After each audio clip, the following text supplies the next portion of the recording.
entonces a la última parte de nuestra primera clase que corresponde a la guía de aprendizaje número 3, La sociedad que queremos, específicamente para nosotros en el libro, en la página 25 en adelante, ¿ya? Que hace referencia a los tipos de comunicación. Nosotros nos comunicamos de distintas maneras. Tenemos la comunicación verbal, que puede ser oral o escrita, la paraverbal, que ayuda a la comunicación verbal con el uso de mayúsculas, de signos de exclamación, de interrogación, puntuación, cuando se trata de lo hablado, con las pausas que hacemos, las entonaciones, etc. Y la comunicación no verbal, que puede ser kinésica, que hace referencia a los gestos y a las señales, la comunicación proxémica, que tiene que ver con la cercanía entre las personas, que también comunica, y la comunicación icónica, que tiene que ver con el uso de imágenes. Y todo lo que corresponde a no verbal, que es lo primero que vamos a ver nosotros acá, es el lenguaje que no es hablado y que están estas tres subdivisiones, como dije. Tenemos acá, ¿cierto?, que la comunicación no verbal corresponde a la capacidad. Dice acá en primer lugar que la capacidad de comunicarse no es exclusiva de los seres humanos. Se sabe que muchos otros animales, como las abejas, la hormiga o los delfines, tienen sistemas que son inclusive mucho más desarrollados que los de nosotros y que le han permitido sobrevivir como especie. Dice, la diferencia está en que los seres humanos desarrollamos sistemas que son con uso de códigos hablados, pero en los orígenes de la especie humana la comunicación funcionó a través de gestos, señas, sonidos de garganta o guturales, entre otras expresiones, y también ocupando el cuerpo y no solamente el aparato fonador, que es lo que nos hace, ¿cierto?, salir la voz. El desarrollo del lenguaje oral y posteriormente el desarrollo del código escrito no han podido borrar la forma más primitiva de comunicarse de los seres humanos. Es ese entonces el lenguaje no verbal. La comunicación no verbal se refiere a todos los elementos que complementan la comunicación oral. Dice, en primer lugar está el lenguaje kinésico, que corresponde a los gestos corporales o las señas que nosotros podamos hacer. Dice, dónde se ponen las manos, cómo es la postura de la persona, cuáles son las expresiones de la cara, si yo me pongo roja, los guiños que puedo hacer, etc. Todo eso pertenece al lenguaje kinésico. Estos movimientos pueden ser conscientes o inconscientes. Hay ocasiones en que los gestos son más elocuentes que las palabras y otras en que el lenguaje kinésico se contradice con el verbal. Por ejemplo, cuando al encontrarnos con alguien le preguntamos cómo está, se responde que bien, pero se ve que su cara está triste. El lenguaje kinésico se expresa a través del cuerpo y muchas veces no somos conscientes de cómo la emoción busca las formas de mostrarse. Por ejemplo, cuando nos enamoramos y nos andamos riendo solos o solas.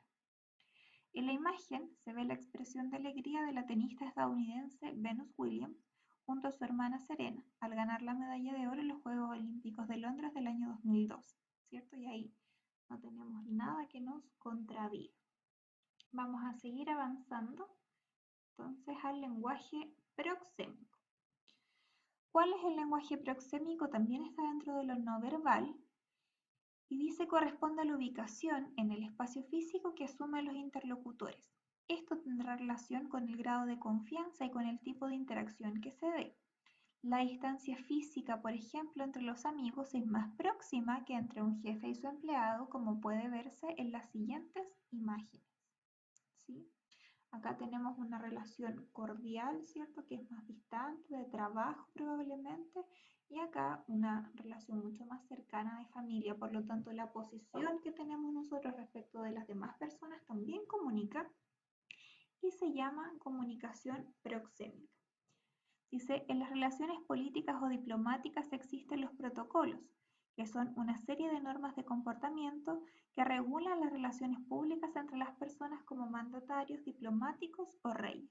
Entre los aspectos que se reglamentan hay algunos referidos al lenguaje proxémico, como por ejemplo, que a la reina de Inglaterra no se le puede tocar en situaciones públicas. Seguimos entonces con el último tipo de lenguaje o comunicación no verbal que corresponde al lenguaje icónico, el de las imágenes. ¿Sí? Se refiere, dice, a imágenes y signos que pueden explicarse por sí solos y que se usan para dar una información de manera sintética, como en el caso de las señales de tránsito o lo que tanto ocupamos nosotros en WhatsApp, que son los emojis, los emoticonos. En algunos casos se trata de signos o dibujos que pueden ir acompañados de textos breves, como en el caso de las señales de seguridad, que por la importancia que revisten usan tanto la imagen gráfica como el signo lingüístico, que es las palabras. Un ejemplo es la siguiente imagen que dice: informa el peligro de inundación en caso de tsunami. Y tenemos la imagen, pero también tenemos una pequeña escritura. También forman parte de este lenguaje icónico los pictogramas, que son los dibujos, en los que se representa un objeto a través del signo gráfico.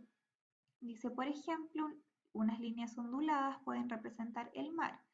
Algunos pictogramas pueden ser muy creativos, como este para identificar el baño de las mujeres y de los hombres. El lenguaje icónico está muy presente en la vida cotidiana, sobre todo en las ciudades. Lo hemos incorporado como un lenguaje más que la mayoría de las personas puede reconocer. Los ejemplos más claros son las señales de tránsito, los letreros callejeros de la ciudad, los afiches o publicidad y toda iconografía asociada a la computación y al Internet. Tenemos estos ejercicios que ustedes idealmente pudieran ir haciendo para reconocer distintos elementos del lenguaje no verbal. Y vamos a ver ahora, para finalizar, los elementos paraverbales, que son un complemento de la comunicación verbal. Paraverbal o paralingüístico, dice, se refiere a aquellos elementos que acompañan la articulación de las palabras. Cada vez que las personas hablan, el lenguaje es acompañado de una serie de elementos paralingüísticos. Algunos de los más relevantes son la intensidad o el volumen de la voz. Cuando yo estoy tranquila, ¿cierto? Hablo más pausado y con un volumen también más bajito. Cuando yo me enojo, hablo más rápido, de forma más intensa, y también subo el tono, ¿cierto? El volumen de la voz. Las entonaciones que hago, que son la melodía de quien habla y que marcan algunas claves, ¿cierto? Por ejemplo, el preguntar. Yo le pregunto, ¿cómo estás? Y cambio, ¿cierto? La entonación de mi pregunta. También si estoy enojado voy a cambiar la entonación. El ritmo se refiere a la fluidez con que se expresa la persona, incluyendo las pausas o la velocidad. Y la articulación, que es la forma en cómo se pronuncia, ¿cierto? Si pronunciamos todos los fonemas, modulamos bien o no lo hacemos. Los signos de puntuación, de exclamación y de interrogación, o el uso de distintas tipografías, son los recursos que se transcriben en los elementos paralingüísticos al texto escrito, ¿cierto? Como tenemos acá el uso de mayúsculas, que se usa para resaltar ideas, y los signos de exclamación y de interrogación. Y finalmente vamos a ver el contexto de la comunicación y los registros de habla. Dice, en cada proceso de comunicación siempre hay un emisor que envía un mensaje a un receptor usando un código común dentro de un contexto, ¿cierto? Que eso nosotros ya lo vimos al principio de la clase. El contexto es tan importante que aunque las personas hablen el mismo idioma dentro de las comunidades, se registran diferencias, lo que se denomina una variación lingüística.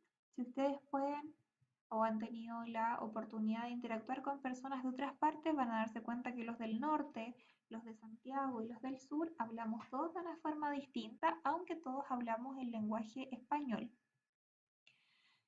Entonces, ¿cierto? Ahí tenemos una variación que es en este caso de tipo geográfica, que se llama diatópica.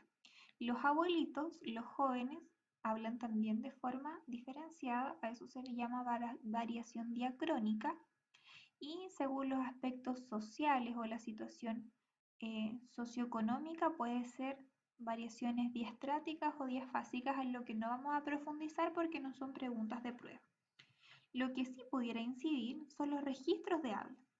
Dice, las situaciones comunicativas son muy diversas y las personas deben adaptarse a estas circunstancias, estableciéndose diferencias que se denominan registros de habla. Estos se refieren a los tipos de situaciones comunicativas, de las cuales se consignan dos grandes tipos, que son las que vamos a revisar. las circunstancias o registros de habla formales y los informales. Los registros de habla formales corresponden al uso correcto y estandarizado de la lengua, atendiendo a formalismos lingüísticos como podría ocurrir, por ejemplo, en una entrevista de trabajo y en general en situaciones comunicativas asimétricas, o sea, en la que yo tengo un rango mayor o inferior con la persona con la que estoy interactuando. Y los casos o registros de habla informales son aquellos en que la norma se relaja y se usan estructuras más simples, incluyendo diminutivos y con un vocabulario más limitado, como ocurre en las relaciones entre miembros de un grupo de amigos o familiares, en donde ya no nos preocupamos por hablar bien o pronunciar bien, sino que solamente como con que la otra persona entienda el mensaje. Eso es lo que se conoce como relación simétrica, de que todos están a un mismo nivel. Y hay ejercicios que ustedes pueden desarrollar y lo que tenemos en esta guía de resumen es exactamente lo mismo. Ahora entonces van a seguir las instrucciones que les dejé por el WhatsApp.